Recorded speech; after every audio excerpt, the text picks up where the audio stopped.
as Temple went down to USF over the weekend. And now what many people thought was a sure lock to get into the conference championship game, there is some doubt. Temple still controls their own destiny, but plays Memphis this Saturday, in which is a very big game for this Temple University football program. Now joining us on the hotline, we're actually going to go out to Canada. He's a quarterback for the Ottawa Red Blacks, but played here at Temple University from 1993 to 1996. He is the all-time leading touchdown guy for the Temple Owls in the passing department, and that is Henry Burris. Henry, Zach Gelb here on WHIP Radio. Thanks for a few minutes, and how are you? Hey, Zach, doing good. Hey, just up here taking it easy, getting ready for a big week for, brand new organization here in Ottawa, trying to, take this franchise to a level that they haven't experienced or achieved since really the 1970s. So kind of what's going on there at Temple. Yeah, well, we'll talk about the Canadian Football League stuff in a bit because it's just such a sensational story with a team that's only in its second year in existence, and you came over there 2 off seasons ago and really has done some special stuff with them. But with Temple, it's a football team that has given us a lot of magical moments this year, but the last 2 games aren't very encouraging, and the defense hasn't played that well. I know you watched the game on Saturday night as they went down to USF, and this is a team defensively that was the strength of the team at one point. Now they're looking like the weakness, and they struggled up against dual threat quarterbacks. In the Canadian Football League for your career, Henry, you've thrown for over 60,000 yards and also rushed for over 5,000 yards. You know what it's like to be a mobile quarterback. What does a defense like Temple need to do to slow down that mobile quarterback? Because they haven't fared well against it this year. Well, I tell you, throughout the course of a long season, I mean, you're going to have times where, your juggernaut style defense or offense, has some lulls throughout the season.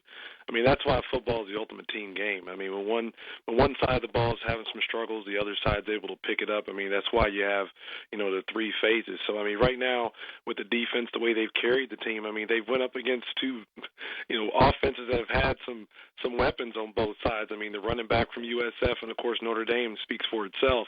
And now it's time for the offense and the special teams to pick it up and start making the plays just to give that defense, some momentum and give them something to rally behind. In your long, illustrious career, I know for a fact that there's been times where a unit has struggled, like you were talking about. And for this Temple defense, it's been 2 past weeks where they got embarrassed and still won the football game up against a 1-win SMU team. And then last week, Marlon Mack and Flowers just ran all over this team. As a player, how do you block that out in the grind of a season and give your best performance this coming Saturday up against Memphis? Well, I'll tell you that's the number one thing right now that, like you just mentioned, they have to focus on is finding ways to, bring back the strength as far as of that defense, which was against the run, and finding ways to, get them off the field and get the ball back into PJ's hands and see what him and the guys on the offense can do. I mean, of course, when you play against an offense, of course, like you said, the past number of weeks that have had a mobile quarterback that's able to not only utilize, their strengths with their arm by getting the ball out to the playmakers outside, but also when things aren't there and it's breaking down, they're able to use their feet. And that's when the pass rush can start helping out, utilizing different stunts, different zone blitz packages and things like that to try to help keep that guy contained in the pocket, because I know all the time I hear opposition always talking about we got to keep Burris in the pocket. Once he uses his feet, that's when things become more dangerous. Well, right now at the University of Temple, we're on that flip side where we have to keep those mobile quarterbacks contained in the pocket and make them beat you with their mind and with their arm and not with their feet. It's just also something that baffles me because of how well this defense has played all year. It's just techniques, too. They're just not tackling. They're not getting a push off the line of scrimmage, which is very important. What kind of practice do you expect the Temple coaches to give these players this week when maybe the confidence level isn't as what it was from a few weeks ago? Well, you hear the cliche with many teams throughout every given season that, they're going back to basics. And, that's usually like you talked about when things are starting to get sloppy as far as on the fundamental side, the basics of what it takes to go out and execute whatever plays called by the coaching staff. Because, honestly, at the end of the day, if offensively you're not blocking, you're not running, you're not catching, it doesn't matter what play you draw up. And on defense, if you're not executing your assignments as far as tackling, which is first and foremost the most important part, and also staying in your lanes, it doesn't matter what you call it, because the undisciplined play or the lack of focus on doing the little things are starting to catch up. And, of course, like you say, those guys are flying around making so many plays, causing so many turnovers. Well, now it's time for the players and to look at themselves in the mirror, and even with the coaching staff, to find out, the things that they need to do to get back to becoming that defense that was flying around, hitting people, taking heads off, and getting the ball out of, as far as making the ball come loose and getting turnovers and things like that. But, again, if you're not tackling, which is definitely some of the things that we've all seen on film as far as watching the game, but, that's stuff that they need to get back to and start to improve back on and make sure they can make that their strength again. I know it sometimes sounds like it's a cliche or it's coaches speak, but it is true. Like you were saying, football is a three-phase game. The offense didn't play well, the defense didn't play well, and the special teams obviously didn't play well as well because they missed 2 field goals and dropped a few punts. Let's get to the quarterback play, though, of P.J. Walker. He's reduced the number of turnovers this year, but they were tied up at 7 in that ball game and had an interception deep in their own territory. What did you see go wrong on that throw from P.J. Walker? It's one of those freak plays that happens sometimes. When you come out of the pocket, and especially on a play action on a boot, and you get your head around, and your first vision, you get it right to the defensive end. And the defensive end did a great job of maintaining his assignment of keeping PJ contained in the pocket. And your head gets around for that defensive end, but really they had a cornerback blitz call on that play, and a lot of times you don't even see that as a quarterback. So when the interception occurred, it's one of those freak plays that occurs during the course of a season, and really you might see it once in a guy's career, maybe twice, but again, it's one of those plays where they have the right call at the right time, but again, that defensive cornerback, instead of him rushing to the quarterback and trying to make a sack, he read the play as he was executing the blitz that was called, the corner blitz, and for some reason he saw the back leaking out into the flat, and instead of him trying to get the sack, he thought maybe I should just hang out here and try to get the cover this back into the flat just so he has no outlet to go to quickly with pressure already in his face. So it was a great job by the defensive back from USF, and it's one of those freak things that happen because, trust me, I can attest, it's happened to me on a couple of occasions. But again, there's going to be mistakes when you've had the ball in your hands hundreds of times throughout the course of a season, and it's all about your offense, which they have a lot of firepower on that offense, being able to bounce back, overcome that, and finding ways to get the game back in their favor. It's your job, but give me some perspective of it from a quarterback perspective. When you have such a limited time to make a decision, when pressure's coming, how do you decide whether to just take a sack, throw the ball away, or to elect to make that throw in coverage? Well, it all starts in practice. I mean, you got to practice good habits, and I know sometimes people think that when you're in practice and you try to go through your progression and work to your check down and things like that, and you do try to force it in practice, that becomes a habit, and it's a scary thing that sometimes people allow it to go to the wayside. But honestly, when those moments occur in a game, you don't have that same relaxed atmosphere as practice as far as to react to that moment. But you seem to always react just as you did in practice during that moment. So I think kind of working through your progression, understanding and getting to your check down is something that you got to work through playing and play out. And then all of a sudden, if it's not there, you got to work the moments of, taking off and scrambling or throwing the ball away. Because I know I had a coach up here always tell me that the most important thing you can do is reserve the right to kick. And, because when you have a defense that way, the worst thing you can do is give the opposition great field position, because that's why the game of football is such a strategic game. It's all about putting them in the worst field position for their offense and keeping your offense in the best starting field position. Give your defense and your special teams a chance to be successful, because always playing on your heels when you make the wrong decisions, which turn into turnovers, is always the worst decision. But at PJ, I think he's doing a much better job. He looks like he's more in control of what's going on. He's doing a much better job of reading coverages, something that I thought was one of his weaknesses early on. But the kid has really shown some great growth, and he's really starting to take control of things. Now guys got to start to hold on to the ball and be just who they are, and that's being playmakers. You're not around the team that much, but I'm sure you could assess what a good leader is. What kind of leader do you think P.J. Walker is? You can tell that when I always look at leadership, I always look at the trickle-down effect, because, Matt Rule's done an amazing job there at Temple, and for him to come in and see the type of talent that they have now and and all the guys that are on the team that have been there for a number of years now, and you're starting to see all the different traditions that are set within the team's functioning, and that guys aspire to become, being one of the top numbers on the team, which shows a lot of hard work, and as far as guys admire to be one of those guys. PJ is definitely one of those guys because, you can tell he's taking the bull by the horns, and he's found a way to lead that team not only through his work ethic, but you can tell when he does things on the field, he's got all the guys' attention.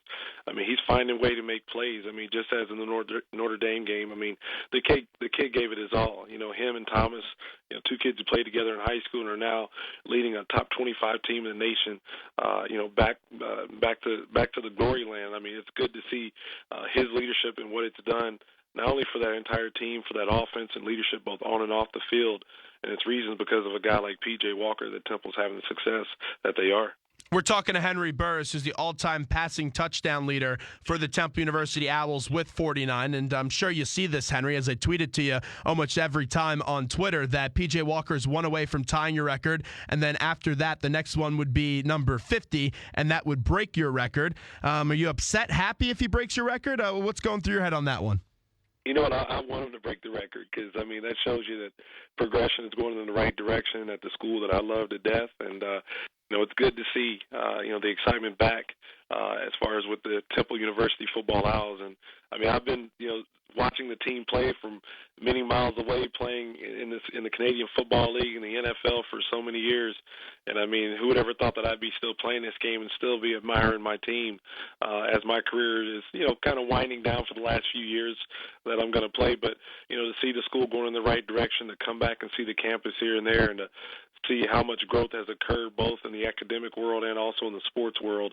I'm very proud to be a Temple Owl. My wife Nicole played lacrosse there, and we always love to support our team from afar. And it's really good to see that the records are going to start falling because, I was going to say, man, if the records don't fall, then that shows that progress isn't occurring in the right direction with football. But it's good to see that things are going in the right direction. And, yeah, I want them to take those records over and continue to build from that platform that was set back in the 90s by myself and my teammtes. What do you remember about your TU experience? You know what? Temple definitely made me a man, and it prepared me for so many great things that come as far as, in my career now following going to school there on North Broad Street. I mean, it made me a person who got to know himself as a human, as an individual, which direction I was going to go in life, how to go about having success in life. And it was funny because going to Temple and being part of a rebuilding program, that's pretty much what I've been doing ever since I've been away playing in the NFL with the Chicago Bears, playing in the Canadian Football League with Calgary, had to rebuild their program, Saskatchewan Rough Riders, Hamilton Tiger Cats, and now here with Ottawa. I mean, those are all new organizations that were struggling and needed kind of a boost of adrenaline. And thankful I was able to help provide that along with a number of great teammates, and especially here. I think right now with this final chapter for me, as far as the last organization I'm going to play with here in Ottawa, we're building like you mentioned earlier, a brand new franchise, an expansion franchise. And here in 2 years, we're one game away having a chance to go back to one of the top championships on the face of this earth, and having a chance to win a Grey Cup. And like I said, this team hasn't won a Grey Cup since the 70s. And, to be a part of things like this, Temple prepared me for this, to be able to deal with the hardships of having the struggles and things like that, but still maintaining the work ethic and the preparation and the mental stability and confidence to be able to go out there and give it my all each and every game and every day to my community and also to my teammates and my family here at home. And man, I'm very thankful for everything I've received from Temple, and that's why hey, when it's game day, I spread my wings and I have my gear on and I'm pulling for my team back home. That's the beauty of it, because either what you're doing now or what you were trying to do at Temple, the beauty about playing for Temple University is that nothing is given. It's all earned, and it's a blue-collar city, obviously, in Philadelphia. The football team is hardworking, and they've had to go through a lot of downtimes before they get to this good times right now. But let me take you back, though, to your Temple career. What was your best memory playing Temple football? Is there a game that stands out to you or whatnot? Well, you know what I mean. Of course, the number of big games that we had, playing against the Penn States, and playing against our rivals from Rutgers and Pittsburgh, and games like that. I mean, we had a lot of shootouts. I mean, we put up a lot of yards and really got after people in many big ways, and lots of great memories were made whenever I run into some of the guys that I used to play against. From Ray Lewis to Marvin Harrison, a number of different people I played with in the NFL and against, also in different areas, and we just had so many great memories that we talked about shootouts that we had, and fortunately, in a number of cases we came up short. But was it maybe lack of talent? Maybe I would say, yeah, definitely. But there was definitely never a lack of will and belief in there that we could get it done, because we went out and fought our butts off day in and day out. And I know I attest with a lot of my teammates that if we knew right now what we know right now and knew that back then, I mean, a lot of things would have happened differently. But as far as guys giving a little bit more here and there. But that's why I say, the mistakes that we made in the past, the mistakes aren't being made now. And it's good to see that the team has overcame that now today, and they're really going out there playing their butts off. And a lot of us guys from back in the day, we were envious of that we didn't have the same experience that these guys are having now, but we're so happy that they're having it. Because, of course, all those guys who played back then wish they could have had, the same experience that the guys at Temple are having now.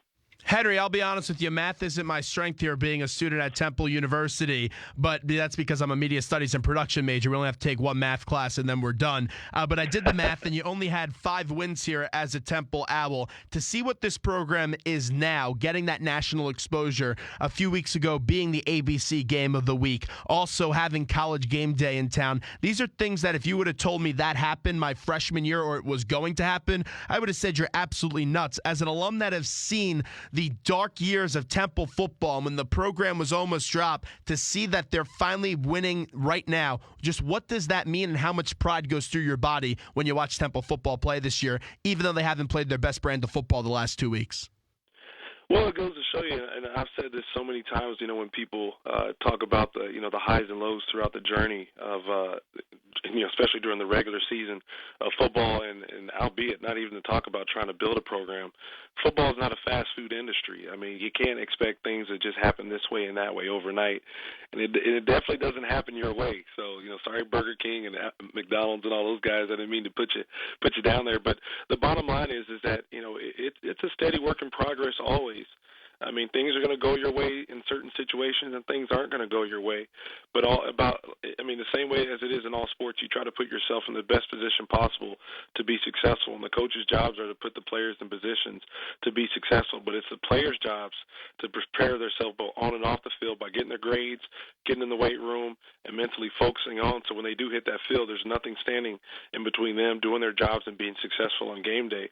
And I tell you, like I said, it's truly remarkable to see the turnaround that has occurred, and it starts with the leadership. I mean, Matt Rule learned from the guys that he worked under while he was an assistant. Of course, I won't hold it against him still that he went to Penn State and he did tackle me in a game. But the thing is, it's good to see that he's taken the fire that he's had. And you can kind of see that linebackerish mentality in a lot of the ways that he motivates the guys on the team. I mean, doing the Oklahoma drill during pregame for their actual games, that's a pretty sweet idea. But you can tell that he's found a way to motivate the guys, and to have a leader like that is something that each and every football program in America tries to find. And Matt Rule's very special, and that's why this team is special, because it's definitely a mirror of the guy who's running the show, and Temple's very lucky to have him. I didn't even think about that Matt played against you and actually tackled you. That's something that's really interesting to me. So we see what Matt is like as a football coach, and we joke around with him all the time. But give us the scouting report of Matt Rule, if you can remember when you were preparing for him back in the day when you went up against Penn State. Well, I always remember I used to give Matt this little move where just before he kind of got whether a step and a half close to me, he has great straight-ahead speed, and he's like a bull in the ring. You just kind of wave the red flag or the red towel, but at the last minute, once you jump out the way, he can't change direction. So, but if you're in the way, trust me, he was going to run through you like a freight train. But, the thing was, I always tried to use my quickness against him, and I think on that necessary play that he tackled me, I think he tripped me up or something like that. But, the guy played with a lot of passion, and he was kind of one of those Energizer battery type guys. He played hard, each and every play. And again, like you said, he was a heat-seeking missile, so he was always out to hit somebody and get up and celebrate. But he couldn't really dance that well. So, I mean, Not a shocker. No, yeah, exactly. I mean, his post-tackle celebration was more just the old Pittsburgh Steelers jumping high five, I think, is all he did. But again, the guy played with a lot of passion and intent.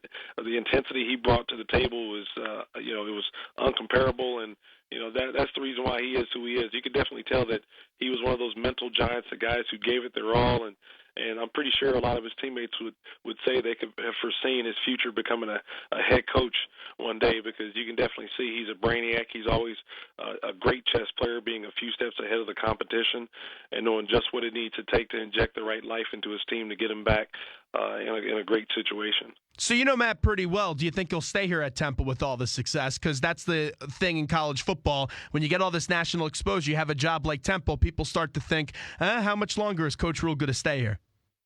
You know what I mean? Coach Rule's heart is there with Temple, and I mean he's been, and I'm pretty sure he's already had people knocking at his door over the case of the turnaround that's been occurring, and you know how it is. I mean, it's one of those situations to where it would truly have to be a knockout offer for him to leave what he's established there at Temple. I mean, because we all seen that the grass isn't always greener. Hashtag Al Golden. I mean, you can go to a much beautiful place, Miami. Everybody loves Miami and different types of things, but it has to be a situation where you can foresee the success occurring that you've already worked hard to achieve. And I've always said that if you're in a comfortable place, 25 years of being in one place and making a certain amount of money is always better than being 5 or 6 years in a place and making double that money. Because it's all about longevity, it's all about security, and it's all about putting your family in a position to have some consistency in their life. And, Matt has all those things there at Temple. And so I know it would be a hard thing for him to leave, would be there at Temple. But like I said, it'd have to be a knockout offer, a lot of guarantees that have to be on the table. But I know definitely with a bright mind like he is, I'm pretty sure he's like that hot girl at the prom without a date. All the guys that are single are going to be wanting a quarter. So it is what it is. It's the reality of the game that we play and the game that we cheer on and love each and every day. And we're going to have to wait and see on this one. But I know right now they have a lot of work to do. They want to get this big win against Memphis, which will be huge, and get into this bowl game and keep the tradition going in the right direction there at Temple. Wrapping up with Henry Burris, who joins us right now as he's preparing in a playoff game in the Canadian Football League for the Ottawa Red Blacks. You're 40 years old, Henry, and I just watched Tom Brady the other day up against the Giants. I was sitting at the 5th row in MetLife Stadium, and it amazes me how even though when guys get up there in years, they still play their best brand of football. This year you threw for over 5,000 yards, actually almost closer to 6,000 than 5,000, and yet a completion percentage of 70.9%. At the age of 40, how do you still explain your success? You know what? I mean, it's funny because I've been asked that question. How have I been able to keep it? How have I been able to keep it up this year? And for me, the game has definitely slowed a lot mentally, because now mentally when I step on the field, I've learned how to prepare and do little things that it takes so I can be that much more ahead of the mental processing of trying to decipher what the defense is and knowing exactly where to go with the ball. Pre-snapping before the ball is even snapped. And I think that's the biggest difference between, the age and the experience compared to the youth and the exuberance. The exuberance is you have all the athletic ability in the world. You can outrun the world. Your arm is still strong, and you feel you can, put a square peg through a round hole and, all those things. But the thing is, mentally, if you can kind of get to that limitless stage, without using the limitless, that is, but if you can get to that limitless stage as a quarterback to where you can see things, decipher the coverages, and know where you're going to go with the ball, knowing your progression, knowing how to get to your check down, and knowing just the entire way you're supposed to execute each and every given play, and you prepare yourself to where you can get to that point. The game it slows down, and I tell you, there's unbelievable things that you could do, and especially now with I'm seeing a lot of the spread offenses that we've been running up here since I first came to Canada down in the U.S. Having that ability to get ahead mentally has really allowed my game to go to the next level. And having a great offensive system to work in, one that allows me to get the ball out of my hand, really keep things going at a fast tempo up here to wear defenses down, get completion.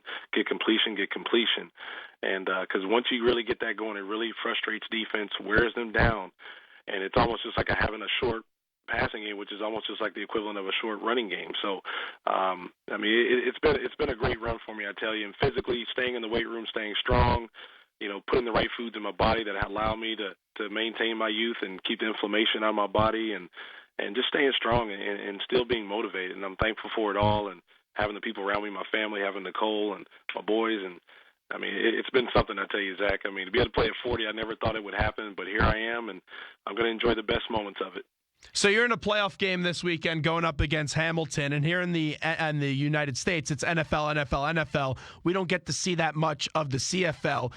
Just real quickly, though, you're in that atmosphere. You have a city that is just embracing a team that's only in its second year of existence. What is that moment like when you're only 2 wins away from bringing home a championship? You know what, for me, it's very surreal right now because, honestly, when we made all of our moves during the off season here, we brought in a new offensive coordinator who worked under Mark Trestman, who, of course, is currently with the Baltimore Ravens as the coordinator there. And we brought in a wealth of talent. A few guys that I played with other teams up here as free agents, all being receivers, and one offensive tackle who, Sir Vincent Rogers played for the Houston Cougars, who, of course, just lost to Memphis. But, of course, he's giving it to me all the time now about how good the Cougs are in the conference. So, but, to have the injection of the right people in the right place at the right time has made my job that much easier. I've got guys I throw to. We have 4,000-yard receivers this season. It's only been done two other times in CFL history, really probably in football history.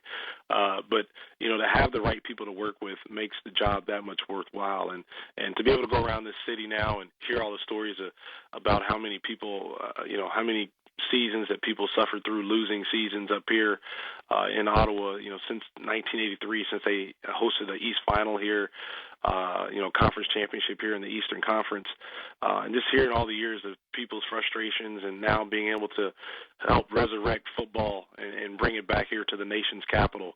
It's been an amazing ride, an amazing run, and like I said, this is something that not a lot of people get a chance to experience in their professional lives, is changing an organization around, one that's fresh off the ground and being able to turn it around and achieve success. And like I said, this chapter still isn't over yet. I mean, we have a chance to win the Grey Cup, and I mean, to win a Grey Cup is the most amazing feeling in the world, and it's just like winning the national championship or the Super Bowl. And I mean, it's an amazing feeling, but to be able to do it with this type of setup would definitely leave an asterisk behind it and make it even more extra special. Well, Henry, I hope you beat Hamilton this week, and then following it up the next week, you beat either Calgary or Edmonton in the Grey Cup championship. That would be your third Grey Cup in your career. We appreciate you giving us a few minutes in what I'm sure is a busy week for you, and hope we get to talk to you again real soon. Hey, thanks a lot, Zach. Always good to talk to the Peeps from back home.